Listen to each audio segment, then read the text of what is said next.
السلام عليكم ورحمة الله وبركاته. كلنتي wanaagsan kusoo dhawaada waa casharkii afraad ee barashada luuqada English ka khaasatan qaybta labaad ee kooraska level 2ga. Waa macallin Axmed Dirir oo idin socodsiinaya kooraska halkaad kala socotana waa shabakada aflaxcomputer.com. casharka afraad waxaan isticmaalidoonaa mawduuca in the city. insha Allah waxaanu ka hadli doonaa magaalada iyo sidoo kale waxaanu baran doonaa meelaha kala gedisan magacyadooda ee magaalada iyo waxyaabaha laga qabto magaalada dhexdeeda. Sections of the lesson haddaan fiirino sideen caadiga waxaanu ka bilaabi doonaa vocabulary, waxaanu baran doonaa places in the city, meelaha magaalada ugu caansan. Grammarka sidoo kale qaybta grammarka maanta waxaanu baran doonaa simple present continuous tense. inta kadib waxaanu ka shaqeyn doonaa exercise yar ama laylis ku saabsan present continuous tense. qaybihii listeningka ayaan iyana meesha ka maqnayn. waxaan arki doonaa conversation ku saabsan ama magaciisa la yiraahdo what's your favorite city oo mawduuceena ka hadlaya. iyo sidoo kale there is another joke for you today.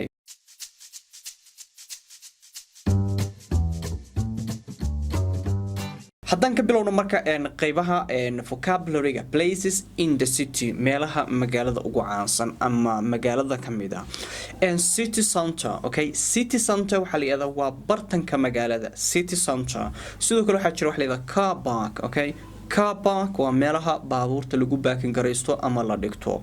waxaa jira sidewalk, okay? sidewalk waxa weeye waa jirdiinka wadada dhinaceeda ee meesha dadku maraan ee loogu talagalay sidewalk. traffic jam waa markii wadadu xiran tahay baabuurta isla gasho madax isla gasho ay wadadu xiran tahay. jamna waa leedahay, traffic jamna waa leedahay. street lights waa nalalka wadadu ay leedahay. traffic lightsna waa nalalka isna kala haga wadooyinka kala haga baabuurta iyo dadka kala mid ah.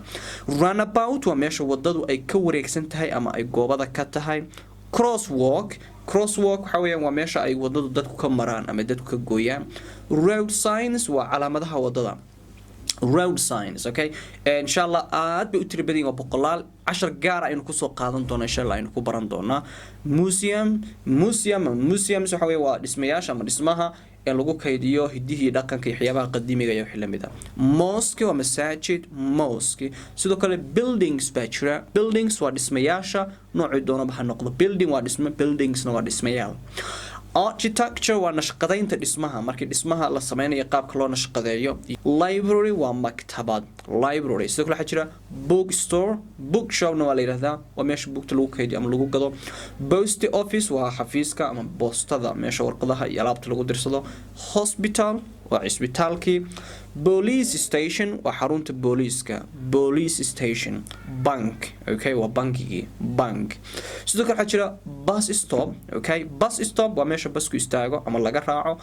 airport, okay? airport waa madaarka diyaaradaha. train station waa meesha uu trainku ka baxo ama xarun trainka. petrol station waa kaalinta shidaalka. hotel waa hotelka. garage waa meesha baabuurta lagu xareeyo isla markaana lagu hagaajiyo, labada waa leedahay. market waa suuqa. supermarket waa suuqa sare ama suuqa weyn. sidoo kale waxaa ka sii weyn kaas waxa la yiraahdo mall, okay? mallka waxa weeyaan waa dhismaha weyn ee uu ku jiro ay ku jiraan maqaaxyadaha, supermarketada, bangiyada, waxaas oo dhan ay ku yaalaan. bakery waa meesha lagu gado ama lagu sameeyo rootiga iyo keega iyo wixii la mid ah. restaurant waa maqaaxi. shop, okay? shop waa dukaan. theater, okay? theater waa theater. cinema waa shaleembada meesha waxa weeyaan lagu daawado muuqaalada wixii la mid ah. sports center waa meesha xarunta ciyaaraha, okay? bridge waa buundo. university, okay? university waa jaamacad. temple-na waxa weeyaan waa dhismaha macbadka ee khaasatan dadka hindida oo kale ay wax ku caabudaan.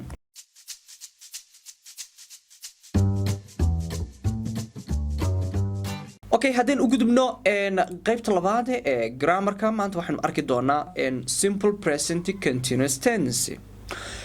the present continuous marka waa maxay? simple present continuous is a verb tense. waa verb tense. verb tense-ga hore ayaan usoo aragnay. verb tense waxa weeyaan waa fal waqtiyeed ama fal gooreed which is used kaasoo loo isticmaalo to show inuu ku tuso the action, ficil inuu ku tuso. ficilkaasi muxuu yahay marka? ficilkaasoo that happening right now, ficilkaasoo iminka dhacaya ama aan dhacayn iminka ama not happening right now marka isaga waxa ugu weyn ee verb tense-ka loo isticmaalo waxay tahay present continuous waa ficil iminka socda ama iminka dhacaya sidoo kale marka qaarkood waxa loo isticmaalaa it's used to show that an action sidoo kale waxa loo isticmaalaa inuu isku tuso ficilkaas is going to take place in the near future ficilkaasoo dhici doona ama dhacaya mustaqbalka dhow okay oo future plan ama qorshaha dhow ee mustaqbalka taasaynu u fahanno waxaan isticmaalana marka timeline-keeni okay timeline xariijintii ayaynu sawiraynaa marka xariijinta markaynu sawirno xariijintan waa xariijinta inoo sheegaysa okay waqtiga iyo meesha uu waqtiga ka galo ama xilliga la isticmaalo xariijinta bartankeedanu teganay xariijinta bartankeeda waxaan nidhi waa present waa xilliga inimika joogno wixii inaga dambeeya oo xariijinta ka dambeeya xilligaas present ka dambeeya waa past oo wixii lasoo dhaafay aynu soo weedaaranay future-na waa mustaqbalka waa waxa inagu soo maqan marka waxaan leenahay where present continuous tense goes on the line xaguu dhacaa ama xaguu ka gala presentiga sayn hore u sheegnay ayuu dhacayaa okay meesha bartanka waa ficilka iminka dhacaya oo qeexitaankii koowaad haddaan dib ugu laabano waa inagii nidhi waa ficil dhacaya goormuu dhacaya that happening right now waa ficil iminka dhacaya okay iminka ayuu dhacaya tusaale waxaan ku yidhi you are watching lesson 4 now iminka waxaad daawanaysaa lesson 4 ama casharka afraad ficilka aad daawanashada aad samaynayso waa iminka waa ficilka aad iminka ku guda jirto okay waxaan ku yidhi I'm going to supermarket right now iminka ayaan u socdaa supermarketka waa ficil iminka dhacay haddaan socdaa okay waa ficil just right now buu dhacaya waxaan ku yidhi are you sleeping war miyaad hurudaa meesha saaka okay are you sleeping miyaad hurudaa waa ficil isna dhacaya goorma iminku dhacaya xilligan su-aasha ku weydiinaya waa right now weeyaan ama waxaan ku yidhi where are you now halkee iminka joogtaa telefoonka kaa soo wacay iminkan ku weydiinaya kula hadlaya isna waa ficil dhacaya goormuu dhacaya right now iminka ayuu dhacaya okay waxaan ku yidhi I'm in the bus stop waxaan joogaa meesha bas isku istaago markaad u fiirsato tusaalayaashan oo dhan waxay ku tusayaan ficil dhacaya goormuu dhacaya iminka ayuu dhacaya sidoo kale waxaan u isticmaalnaa wax dhacaya mustaqbalka dhow waa inagii lahayn haddaynu qeexitaanka labaad fiirino it's used to show that an action is going to take place waxaa loo isticmaalaa ficil dhici doona ama dhacaya in the near future okay mustaqbalka dhow or ama future plan ama qorshe aad samaynayso mustaqbalka tusaale maxaa ka mid ah I'm meeting some friends after work okay waxaan rabaa inaan la kulmo saaxiibada qaar ka mid ah shaqada kadib so iminka ficil dhacaya ma waan qorsheynay iminka shaqadan ku jira waa shaqada markaan dhameeyo kadib tusaale kale waxaan ku yidhi I'm going to start lesson 5 after this lesson okay iminka casharka afraad baan ku jiraa waxaan qorsheynayaa markaan casharkan dhameeyo kadib inaan bilaabo casharka shanaad isna waa future plan waa qorshe dhacaya ama aan qorsheynayno mustaqbalka haddana maxaan isticmaalanaa simple present continuous tense tusaale waxaan ku yidhi we are not going to the bar tonight okay xafladda uma socono caawo okay waa inagii lahayn ficil dhacaya ama aan dhacayn so waa mustaqbalkan ka hadlaya okay waxaan ku yidhi are you visiting your parents next weekend isbuucan soo socda ama weekendiga soo socda isbuuca dhammaadkiisa miyaad booqanaysaa waalidiintaada so wax ficil iminka dhacaya ma aha waa ficil mustaqbalka soo socda marka meesha ugu weyn ee loo isticmaalo waa present waa presentiga waa xilliga iminka dhacaya laakiin sidoo kale waxaa loo isticmaalaa wax dhacaya near future ama waxaad qorsheynayso mustaqbalka dhow marka waxaan jeclahay inaad ila fahantay waa maxay simple present xilliga uu dhaco iyo qaabka loo isticmaalo iminka waxaan fiirinaynaa waxaan idhaahno auxiliary verbs okay waa helping verbski uu isticmaalo simple present continuous tense uu isticmaalo am is iyo are magacyaalada you they we iyo wax kasta oo jamaca waxay qaataan ama isticmaalaan are meesha magacyaalada she he it iyo magac kasta oo kaliya ay u isticmaalo ama ay qaataan is meesha waxaan ka soo reebaynaa I oo kaliyana waxay qaadataa am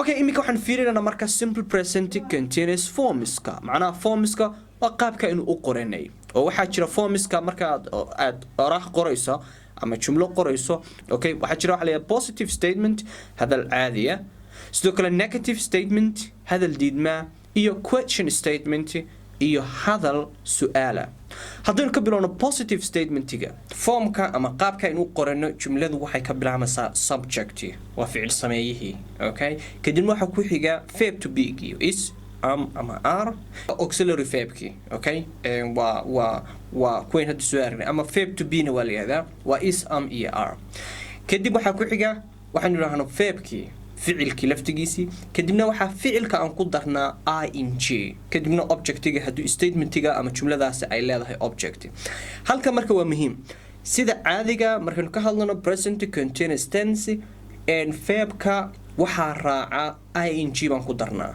okay verbka oo dhan haduu tahay positive negative iyo question noocay doonto ha noqoto tusaale waxay ahayd starting bay noqonaysaa okay writing bay noqonaysaa so dhammaan markaad fiiriso wana calaamadaha aad ku garanayso ee ugu weyn waxa weeyaan statementiga inuu yahay simple present continuous tense waxa weeyaan verbka waxaan ku darnaa ama raaca ing tusaalaha ugu horeeya I'm going to supermarket waxaan u socdaa supermarketka subjectigi me waa I verb to be waa maxay waa am okay then verbki me waa going meesha uu objectigan uu noqonayo supermarket tusaale kale waxaan ku yiri you are reading a book waxaad akhrinaysaa book goormaad akhrinaysaa right now iminka ayaad akhrinaysaa subjectigi me you okay to be gi me ama verb to be ama auxiliary verb waa are okay verbkina waa reading meesha objectigina uu noqonayo a book tusaale kale waxaan ku yiri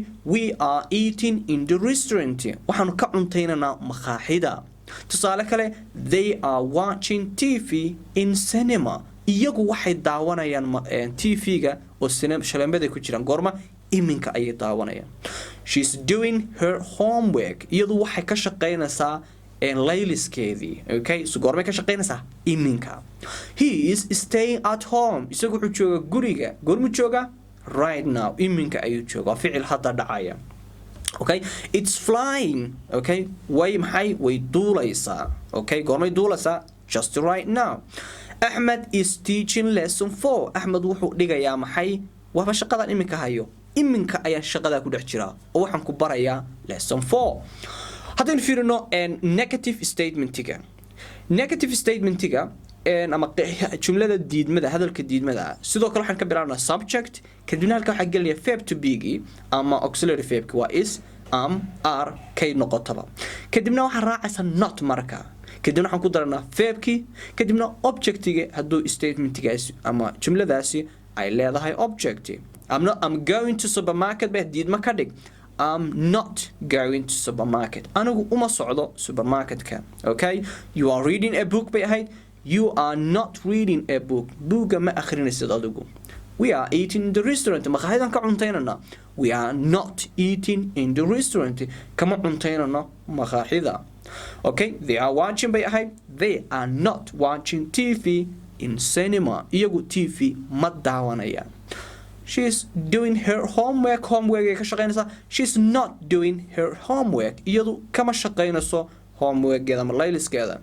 he is staying isagu wuxuu joogay guriga he is not staying at home guriga isagu ma joogo it's not flying iyadu ma duulayso okay Ahmed is not teaching lesson 4 waa beentaasi laakiin waa diidmo okay qaybta xigta waxa weeyaan isla negative-ka waxa loo qoraa qayb short waa short negative statement waa maxay subjectigi is markay subjectiga aynu soo gaabinayno macnaha contraction waa la yiraahdaa waa qaabka negative-ka loo soo gaabiyo okay waxay ahayd maxay not bay ahayd okay not ama is not ama are not okay not iyada lama soo gaabiyo okay not lama soo gaabiyo laakiin waxa la soo gaabiyaa is not waxay noqotaa isn't measure are notna loo soo gaabiyo aren't okay aren't waxaan leenahay marka I'm not going to supermarket so iyo not iyada lama soo gaab sideeda loo qoraya anigu uma socdo supermarketka okay you are not bay ahayd you aren't reading a book adigu buugga ma akhrinaysid okay we are not bay ahayd eating we aren't eating in the restaurant kama aren't waa la yiraahdaa laakiin inta badan aren't looma soo saaro aren't dadka luuqada u dhashay qaabkaas ugu dhawaaqaan they are not bay ahayd they aren't watching TV in cinema. Okay, iyagu ma daawanayaan TV-ga shaleembada. She's not doing bay ahayd she isn't doing her homework. Iyadu kama shaqaynayso layliskeeda iminka. He isn't staying at home. Okay, he is not bay ahayd he isn't. It's not flying bay ahayd it isn't flying. Okay, iyadu ma duulaso. Ahmed is not teaching lesson 4 bay ahayd Ahmed isn't teaching lesson 4. Marka qaybtaas waa positive-ka iyo negative-ka oo labada qayb markii la soo gaabiyo iyo markuu caadiga yahay. Su'aasha ka waran. Su'aasha waxaad sameynaysaa oo kaliya verb to be ga unba soo hormaray xagga hore imaanaya. Statement-ku markuu dhamaadana calama su'aal baa saaraysaa. So waxaan ka bilaabana marka verb to be auxiliary verb is iyo are iyaga soo hormaraya marka. Kadibna plus subject-iga ku xiga. Kadib waxa ku xiga verb-ki, kadibna waxa ku xiga object-iga haddii statement-igaas uu leeyahay object. Tusaale am I going to supermarket? Okay, amti uma soo hormartay. I am bay ahayd amti man kor horay keenay. Kadibna amta waxa ugu horeeya statement-iga waa inuu capital ka bilowdo. Gudaha markuu jirto capital ka bayna bilaabin. Sidoo kale awal full stop bay negative-ka iyo positive-ka. Su'aal haday tahay waa inuu calaamad su'aal saarno. Okay, you are reading by ahayd are you reading a book? Book miyaad akhrinaysaa? Okay, are we eating in the restaurant? Miyaynu makhaayada ka cuntaynana? Waa su'aal baynu ka dhignaa.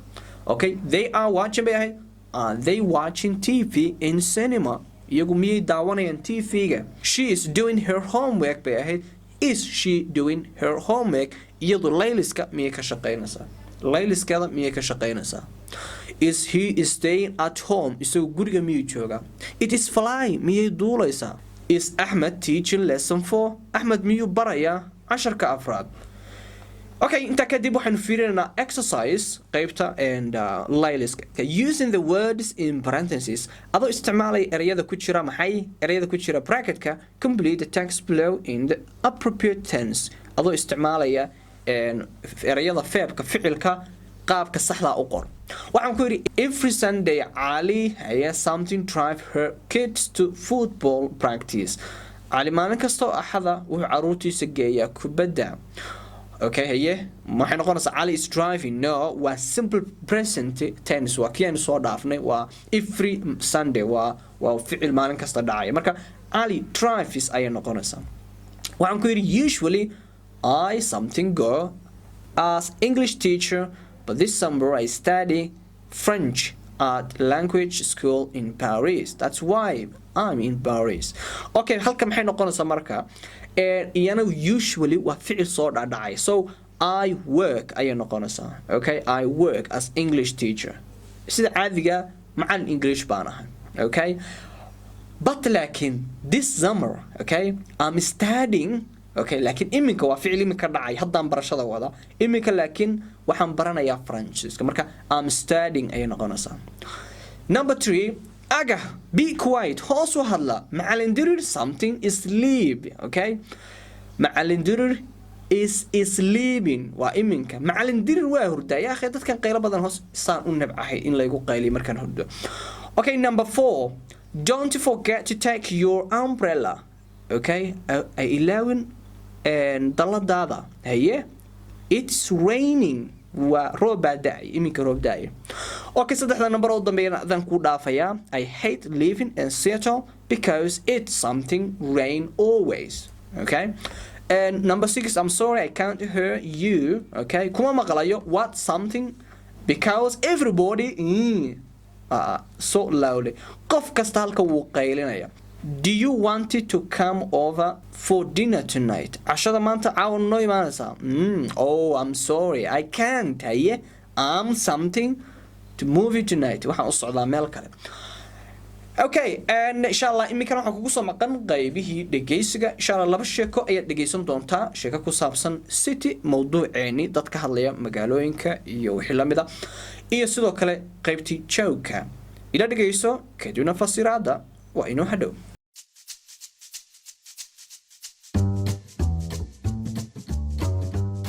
October the 31st is UN World City Day.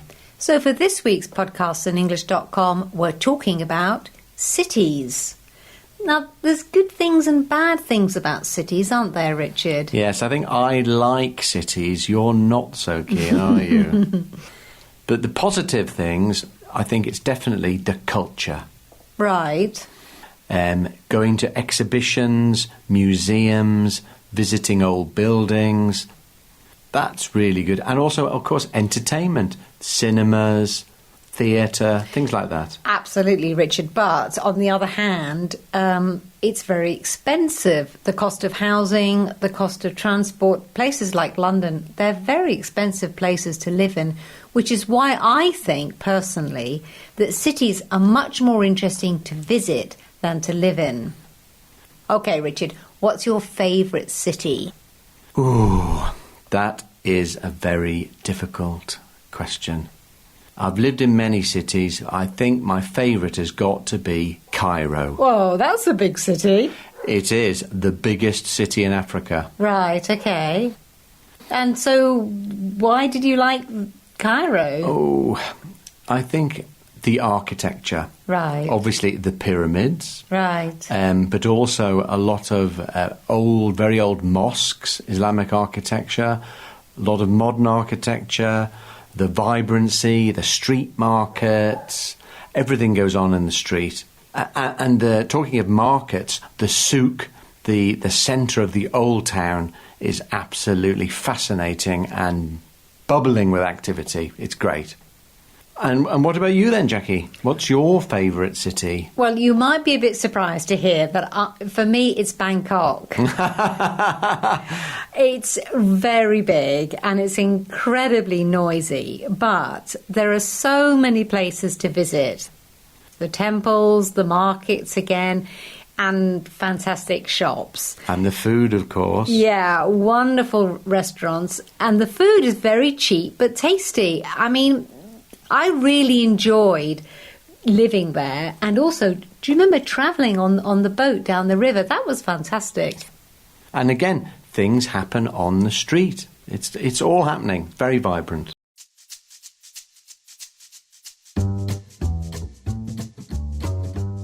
I've got a joke for you. Oh, typical. Come on then. So, there's a man and he's lost in the desert. Lost in the desert. Yeah, his plane crashed or something in the desert and he hasn't got any water. So he's walking and walking and he's really thirsty. After a while, he meets a man who's selling ties. Ties? Yes, Tess, ties. The things that men wear round their necks. So, this man has got hundreds of ties. Black ones, pink ones, striped ones. Do you want to buy a tie, sir? Lovely ties, very cheap. So the man who's lost says, No, I don't want a tie. I want water. Sorry, sir, no water, only ties. So the man walks on in the desert, and he's getting more and more thirsty. Then he meets another man. Want to buy a tie, sir? Lovely ties, special price for you, sir. And he says, No, I don't want a tie, I want water. Sorry, sir, no water, but very beautiful ties. So he walks on again. It's very hot, and he's really desperate for water now. And he sees another man. Give me water. No water, sir, but beautiful ties. Pink ones, red ones, striped ones, very good price. So the poor man walks on, and then, right in front of him, he sees a beautiful luxury hotel in the middle of the desert. He thinks he must be imagining things, but no, it really is a hotel. He goes up to the door, crying with happiness, and the man at the door of the hotel says, Sorry, sir, you can't come in here if you aren't wearing a tie.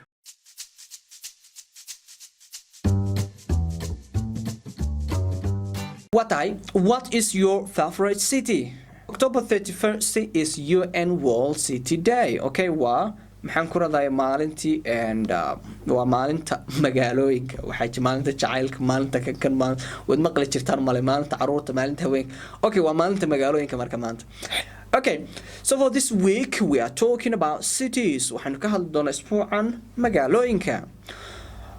good things and bad things about cities waxyaabaha wanaagsan iyo waxyaabaha xun ee magaalooyinka ku saabsan yes having I like cities you are not so aren't you aad ayaan u jeclahay maxaa la yidhahdaa magaalooyinka miyaynan ahayn but the positive things laakiin waxyaabaha dhinaca wanaagsan aan ku jeclahay I think it's definitely the culture waxyaabaha ku soo jeedinaya wanaagsan waa dhaqanka markaad magaalooyinka hadlayso right I'm going to exhibitions museums visiting all buildings exhibitions waxaa la soo bandhigo museums waa anaga soo arkanay waa meelaha hidii dhaqanka iyo lagu kaydiyo all buildings dhismayaasha qadiimiga that's really good and also of course entertainment iyo waxyaabaha macnaha waxyaabaha xiisaha leh ee magaalada entertainment waxyaabaha madadaalada cinemas shalemooyinka theatre maxaa la yidhahdaa tiyaatarada things like that absolutely Richard but on the other hand laakiin dhinaca kale marka laga fiiriyo it's very expensive waa aad bay qaali u tahay the cost of housing qarashka guryaha kirada iyo xilamida the cost of transport safarada qarashaadka ku baxa places meelaha like London oo kale ama magaalooyinka waaweyn they are very expensive places to live in aad ay qaali u yihiin in lagu noolaado which is why I'm thinking personally the city is much more interesting to visit them to live in waana sababta aan rumaysanahay waana sababta aad u rumaysan tahay in magaaladu ay ku fiican tahay in la booqdo meeshii lagu noolaan lahaa okay Richard what's your favorite day marka magaalada ayaad jeceshahay that's a very difficult question waa su'aal aad u adag I've lived in many cities waxaan ku noolaa ama soo maray magaalooyin badan I think my favorite city is going to be Cairo waxaan filayaa magaalada aan ugu jeclahay inay tahay Qaahira magaalada madaxda Masar well that's a big city waa magaalo aad u weyn it is way tahay the biggest city in Africa magaalada ugu weyn ee Africa right okay and so why did you like Cairo maxaad ku jeclaatay Qaahira okay I think the architecture waxaan u maleynayaa inay ugu weyn tahay qaabka ay u nashqadaysan tahay obviously they pyramids okay pyramids waxa way waa ahraamta Masar right but also a lot of very old mosques sidoo kale waxa ku jira masaajido aad u qadiimi ah Islamic architecture dhismaha nashqada islaamiga a lot of modern architecture sidoo kale dhismayaal nashqado fara badan oo cusub the vibrancy firfircoonida the street market is everything goes on the streets wax kasta oo ka dhacaya wadooyinka iyo hareerahooda aad ayay u firfircoon yihiin isla markaana u wanaagsan yihiin talking of markets in the center of the old town is absolutely fascinating and marka aad fiiriso suuqa iyo magaalada bartankeeduba waa mid waxa weeyaan aad runtii u soo jiidasho badan oo u xiiso badan public with activity it's great waxyaabaha ka dhacaya suuqa iyo publica iyo wixii la midana aad ay u wanaagsan yihiin kadib su'aal buu weydiiyay and then what about you Jack okay adigana bal ka waran what's your favorite city waa maxay ama maxay tahay magaalada aad jeceshahay well you might be a bit surprised waxa laga inaad la yaabto to hear that inaad taa maqasho but for me aniga laakiin is Bangkok waxaan magaalooyinka ugu jecelahay magaalada Bangkok it's very big waxa weeyaan aad bay u weyn tahay and is incredibly noisy aadna way u qayl iyo buuq badan sawaxan badan tahay but there is so many places to visit like waxay leedahay meel fara badan oo waxa weeyaan la booqdo the temples the market again fantastic shops waxay leedahay meelaha macbudka suuqyada iyo sidoo kale dukaamo aad u wanaagsan on the food of course iyo sidoo kale cuntada wonderful restaurants waxay leedahay maqaahiyo aad u wanaagsan the food is very cheap cuntada aad bay u jaban tahay but tasty aadna way u macaan tahay I mean it's really enjoy living there aad baan ugu raaxaysan halka ku noolaado and also do you know my traveling on the boat down the river that was fantastic sidoo kale waxa aad u wanaagsan markaad ay leedahay doomaha aad raacdo ee wabiyada dhexdooda again things happen in the street it is happening very vibrant okay sheekada xigta and waa sheekadii joogka sheekada waxay ku saabsan tahay the man who lost in the desert ninkii ku lumay saxaraha so there is a man nin ayaa jiray and he is lost in the desert wuxuuna ku lumay oo ku habaabay meel saxara. Lost in the desert. Ma saxaraha ayuu ku lumay. Ha.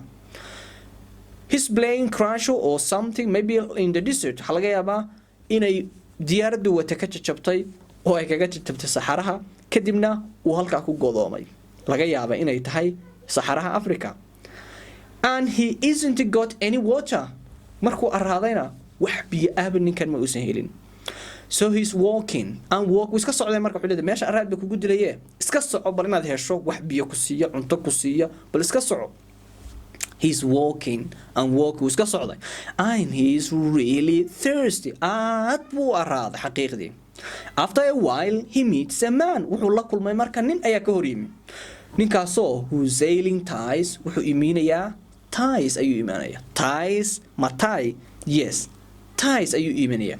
The things that men wear around their necks. Taygu macnaha waa xarigan ninku markuu aad u ladan yahay labisan yahay oo cunaha ku xirto. So this man has got hundreds of ties. Wuxuu hayaa boqolaal tie. Black ones, pink ones, striped ones, mid madow, mid pink, mid dilimale. Muxuu leeyahay marka? Do you want to buy a tie? So mudane ma doonaysaa inaad tie iibsato. Lovely ties waa kuwa aad u fiican, very cheap. Aad bay u jaban yihiin. So the man who lost says, ninkii lumay ee saxaraha ku lumay wuxuu yiri, no, I don't want a tie. War tie ma rabo. I want water. War biyaan raba. Bilaa ku tahay araad ba mantu noga dhacaysa. Taygu ka hadlay waa maxay? Sorry sir, waa ka xumaysaa. Not water, but only ties. Biyo ma jiraan, laakiin tie baan haynaa. So the man walks on the desert. Wuu iska socday marka xilli. Wuu iska dhaaf. And he's getting more and more thirst. Wuu sii araaday, oo sii araaday, oo sii araaday. Then he meets another man. Nin kale ayaa ka soo baxay. Laga yaabay inuu siri malaha kana biyo ku siinaya. Ninkii laakiin wuxuu yiri, wanted to buy a tie, sir. Ma doonaysaa inaad tie iibsato. Lovely ties, waa kuwa aad u wanaagsan. A special price for you, sir. Qiimo macquula. And he say, no, I don't want a tie. War tie ma doonayo. I want water. Araad ba naftiga dhacaysa. Sorry, sir. Waa ka xumaysaa. Not water, but very beautiful ties. Biyo ma jiraan, laakiin ties qurux badan baan haynaa. So he walks on again. Wuu iska socda markuu iska dhaaf. It's very hot. Aad bay u kulushahay.